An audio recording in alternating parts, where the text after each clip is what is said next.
بسم اللہ الرحمن الرحیم۔ حدیث مبارک صحیح مسلم۔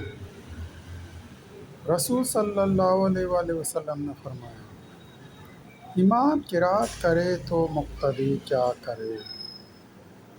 حضرت قتادہ رضی اللہ تعالیٰ عنہ سے 3 مختلف اسانید سے یہی حدیث روایت کی گئی ہے، لیکن اس میں یہ اضافہ بھی ہے کہ جب امام قرات کرے تو تم خاموش رہو، اور ان کی حدیث میں یہ الفاظ نہیں ہیں کہ اللہ تعالیٰ نے اپنے نبی صلی اللہ علیہ وآلہ وسلم کی زبان پر سمیع اللہ لمن حمدہ جاری فرما دیا ہے۔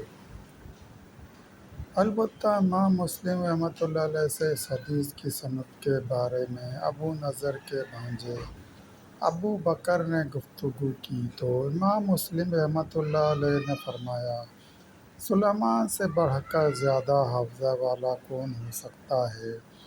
یعنی یہ روایت صحیح ہے۔ تو امام مسلم رحمۃ اللہ علیہ سے ابو بکر نے کہا کہ پھر حضرت ابو ہریرہ رضی اللہ تعالیٰ عنہ کی حدیث کا کیا حال ہے؟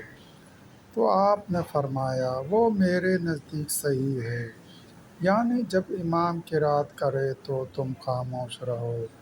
تو اس نے کہا، پھر آپ نے اس حدیث کو یہاں کیوں بیان نہیں کیا؟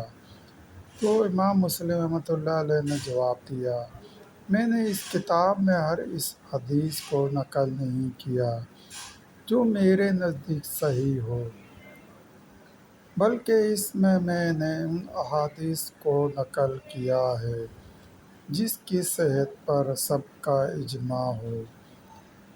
صحیح مسلم۔ دوستو، سلسلہ بھی جاری، مزید حدیث مبارکہ سننے کے لیے چینل کو سبسکرائب کرو اور گھنٹی کے نشان کو لازمی پریس کریں، لائک کریں، شیئر کریں۔ دوستو، ویڈیو دیکھنے کا شکریہ۔